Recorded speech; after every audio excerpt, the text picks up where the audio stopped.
د ګهیځه په لمونځه نه د ورځې خوبه بدني ښه ټیک نه دی، د انسان بدن خرابوي کتابي لیکلي دي. خو ورسره شرعاً ښه ټیک نه دی.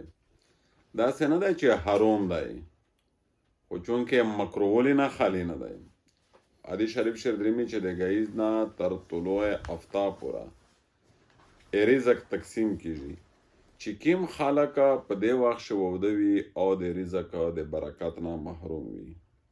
پارین یوه ملګري ورته ویل دا خبره په مذاکره کې شروع کړله چې یاره ایسوده خدا خو چې چیرې مالدارون دي یا دا ګهیځ خوبینه کوي، موږ دا نشتمن خو ستر وخت والا چګ وي خوبینه ارسي هنه.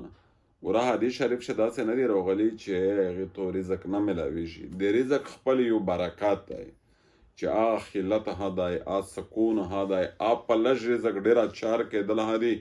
نو حدیث شریف شه چې د رزق نه محرومولي ذکر دی، د رزق د برکاتو نه محروم وي. او دا مسلمه خبره هدو چې په دې وخت شه کیم خلک خوبینه کوي. حدیث شریف شه درېمي چې کیم خلک یې چې میش په دولت په کاروبار په ملک شه دا برکات وي، دا وخته ورته چګیږي، دا وخته د کاروبار د پراوځي.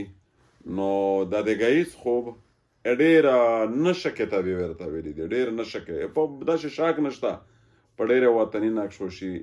بیا طریقه وشوې ده چې یاره په 400 نو وایي چې سړی لمینځ وکړو، بیا د لږ دمره پام بدلوي په ذکر اذکار تلاوت چې کراهت ته مکروهولي وخت نه ووځي، لمونځ سترګه راوخېږي، چاشت کېږي، مطلب سبو لمونځ اشراق لمونځ چې کوم دی که نه چاشت نه مخکې اشراق نو په وخت شه ده دا یې سملوستی شي، ځکه دا وخت بیا د کراهت نه ووځي، بیا د دې رزق د بې برکتۍ نه د سړی خلوص وي.